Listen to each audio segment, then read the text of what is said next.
Powers, who'd you talk to this week? We caught up with PonyStampede.com publisher Billy Embody, who is having a lot of fun covering SMU recruiting, especially since he started in the June Jones era. Ooh, yeah. It's been a steady rise from there. Here is Greg Powers' conversation with PonyStampede.com's Billy Embody here on Texas Football Today.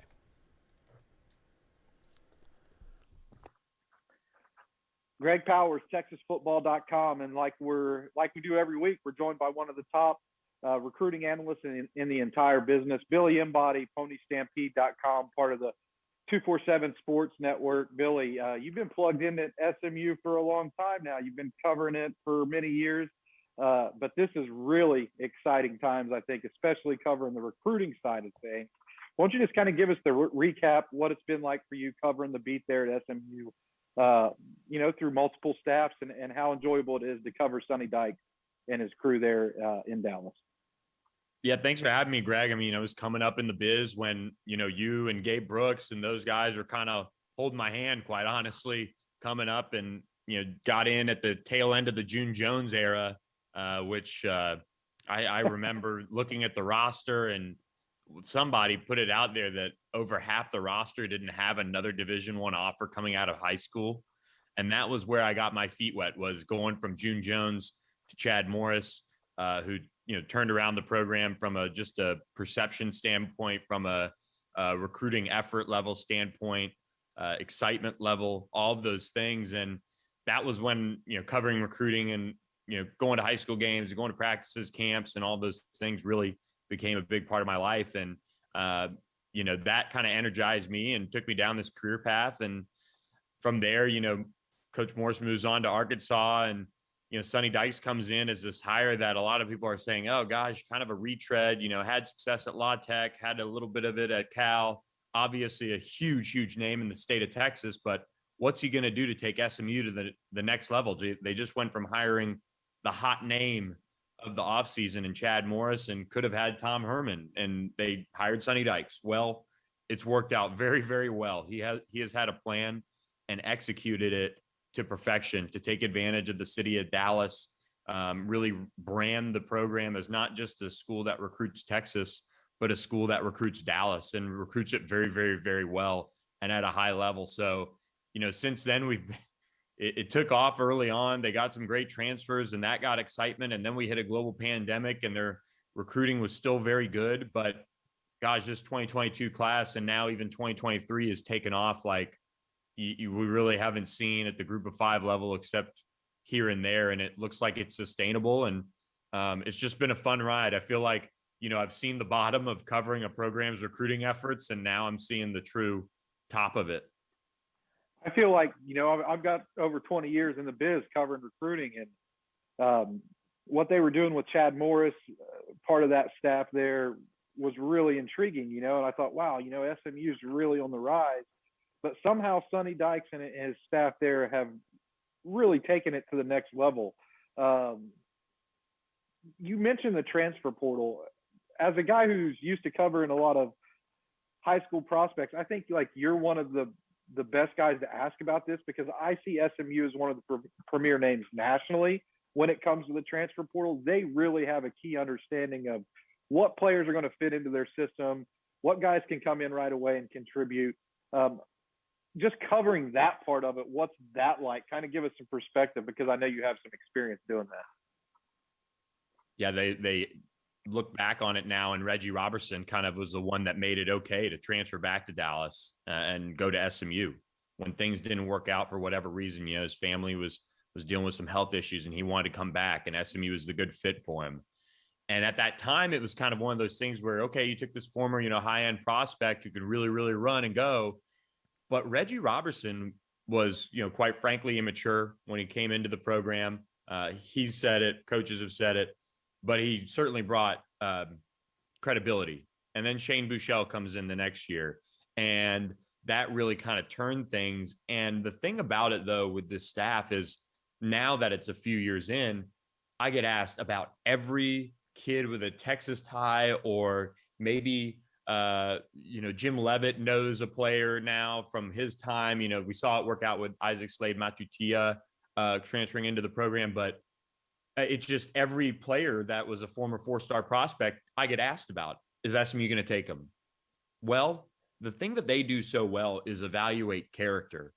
And when they have a gut feeling sometimes that it might not work out or this kid might not fit into our culture, now they say, okay, we don't need that. We don't want that player.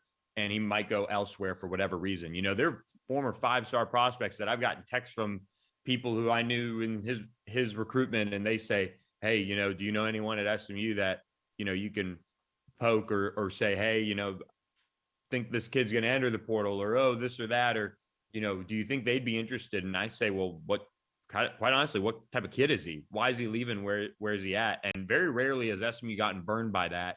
And the thing with the pandemic too, is it's created such a tight number of scholarships that you can't afford to be wrong on these initial counters, because otherwise these players will be in your program for multiple years, which SMU does very well, taking guys with multiple years left.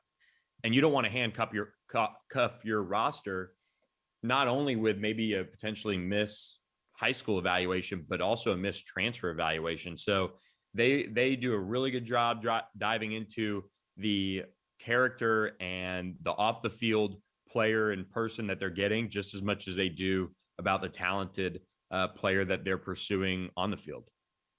Definitely a key transfer, scored 7 touchdowns in the opening week's game in Tanner Mordecai. So definitely a solid addition there. And I think everybody across the country is taking note now of what SMU is doing. It's starting to translate to W's on the field. Speaking of W's, there's no recruiting conversation, I feel like, when you're talking about SMU that can't mention the name Rashad Samples. You know, he's a key figure that pops up to me continuously as I talk to recruits in the streets. I'm sure it does for you as well. How big of an impact has he had on the recruiting landscape in Dallas? Yeah, I think kind of the way Reggie Robertson made it okay for players to come back to Dallas as transfers, Rashad Samples really made it okay for high-end players to come to SMU. And now they've built on that. They've got a really, really strong support staff. You know, Tyler Olker, Jeff Jordan, Jordan Blake, countless others on the staff that, you know, handle things off the field and make it a place that's welcoming from the moment these guys step on campus. And then other assistants like Kenny Perry and Steph McClure and Chidiro Zodoribe. And it just seems like, you know, Garrett Riley recruits Dallas. All these guys, they all have one thing in common, is that they just kind of keep it real. And what you see is what you get. They're not hyping anything, and they're not, you know, being fake. And that's the thing with Rashad Samples that has made him such a huge impact off the field, just as much as, you know, being there for the guys on the field, you know, when they're going through the tough times of developing as a player. And Rashad is, you know, really, you know, cut his teeth at Texas. He got a huge name off the field recruiting there, comes to SMU at a perfect time. You know, Sonny Dykes, you know, allowed him to kind of get his feet wet as an on the field coach when they had a late opening right before the season. And he just recruited, could go hang out and watch games and do this and do that. And he just built these great relationships in Dallas, which make a lot of sense, but he's done it because he's the same guy that he was, you know, coming out of Skyline. So, I mean, he's a really big bright spot on the recruiting trail for SMU. And like you said, deserves a ton of credit for it. Former 4-star out of Dallas Skyline, I might add. And he had a pretty good career there as well. He was a lot of fun to watch in high school. And I know a lot of people still remember him in this area for what he's bringing to the table on the field. And then the connections, of course, with Coach Samples at Duncanville, Reggie Samples, being his father, I think, you know, pays dividends. You know, people know the Samples name. Now, I'm going to put you on the spot a little bit here, Billy. I got to. Jordan Hudson and Chase Biddle, the 2 highest rated guys in this class. If you had to pick one, who would it be and why? For SMU or for either for any team? Yeah, let's keep it for SMU. We're talking Mustangs, so let's just say, hey, you got to have one guy in this class, and you had to pick between those two. We're going to talk about both of them, but if you had to pick one, because I have a hard time rating these guys, you know, myself. I've got Jordan Hudson above Chase Biddle in our DCTF Hot 100, both 4-star guys. But it's like one of those things that I wrestle with all the time, so I'm needing some help. I'm going to go with Chase Biddle if I'm SMU.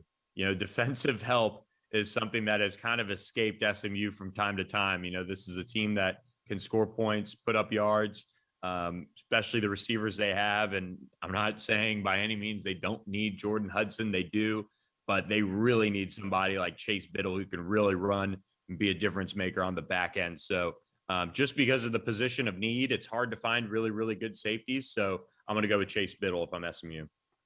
Jordan Hudson committed a few days before Chase did, and it kind of sent shockwaves through the recruiting atmosphere, because he had such big-time offers. I mean, like everybody in the country had offered this guy. He was a one-time commitment to Oklahoma. What's he bringing to the table? Why should SMU fans be excited about him? I mean, he can run, he can make plays. That's the big thing because he's, just the instant impact guy that they really need. And when you look at what he's bringing to the table, he brought that credibility, I think that final push that made it, okay for Chase Biddle to even take the next step and to really, go ahead with his commitment. We heard the rumors, like, I was hearing it and I was like, man, is he really going to do it? Is he really going to do it? Is he really going to do it? Well, you could kind of go back through Twitter and, hints dropped and things like that and say, okay, all right, they were telling the truth. But I kind of sense that Jordan Hudson kind of made it okay. I don't think he was a reason why Chase Biddle ended up at SMU. But he really, I think, kind of paved the way for SMU to land Chase Biddle. And, he's somebody that just makes plays left and right. His track number as a junior, 11.34, nothing that really jumps off the table or that jumps off the page at you. But, I think he just breaks down guys really well and works his leverage well. He's somebody that I think when you look at what SMU's really developed well under Sonny Dykes is the guys that might not be that 4-3 laser guy. They got the guys that can really be possession receivers, be sure-handed, and they love getting them in space and being able to get them to be productive. So Jordan Hudson has the athleticism to make that jump to the next level and be successful at SMU and probably end up being a draft pick if he puts it all together. There's nobody more dialed in than you when it comes to SMU recruiting, man. I know that people that are listening to this show, we talk about SMU all the time on This Week in Recruiting, but if you're a big-time SMU fan, you should also make sure that you give Billy a follow on Twitter.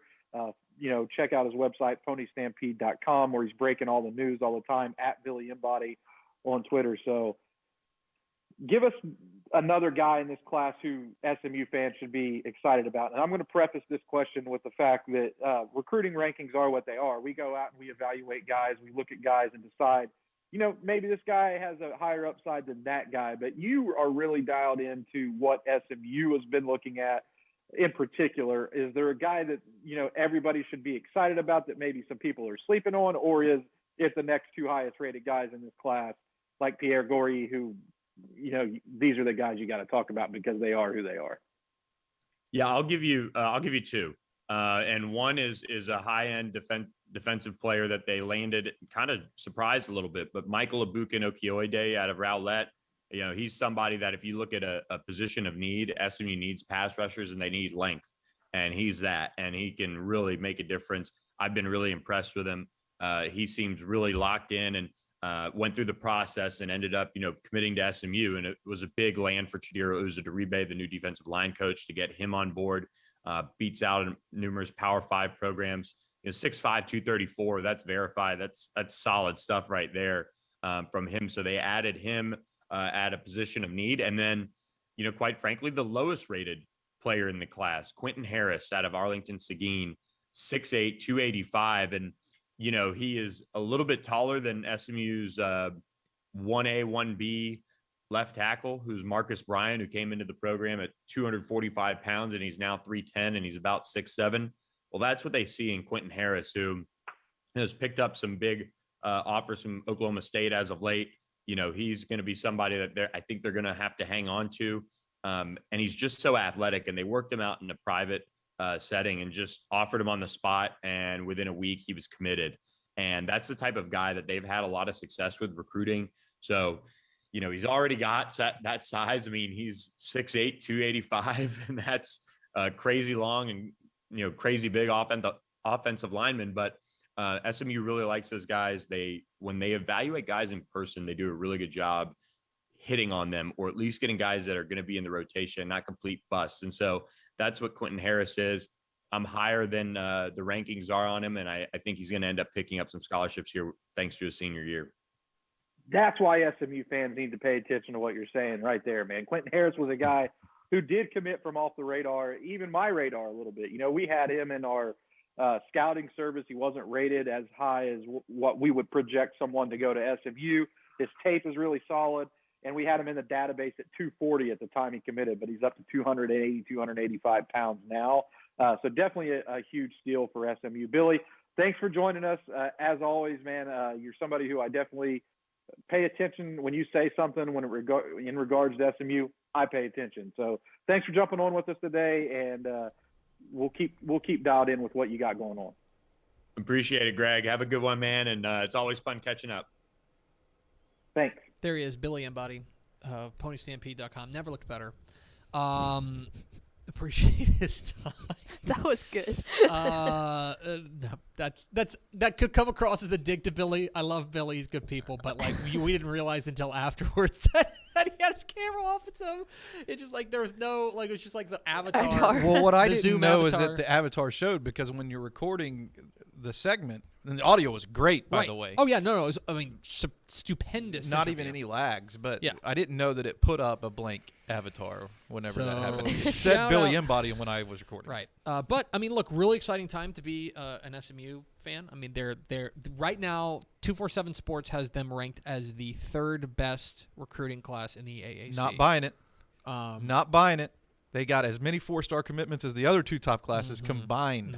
They've So- got two Call 4-star. 'em out. They're just flat out. I mean, the thing is, and okay, we had friends from 247 Sports, Gabe Brooks and Mike Roach, on the show. Yes, on Thursday or on the watch along. I get it, but so this is a knock on them or the people at 247 Sports. But their formula is largely based on quantity. Right. Like there's in my opinion, there's too much of an emphasis on quantity as opposed to quality. That you look at this, they've got SMU has 9 commits right now, 2 4-stars, 7 3-stars. That's A lot of stars. That's exceptional. Right. That's exceptional. Like plain and simple. And so, I don't know. But the thing is, Cincinnati has 19 commits right now. Well, the thing you got to keep in mind with you're an SMU recruiting fan is they might not take a lot of recruits, but they're going to be one of the most national presences, have a national presence in the transfer portal.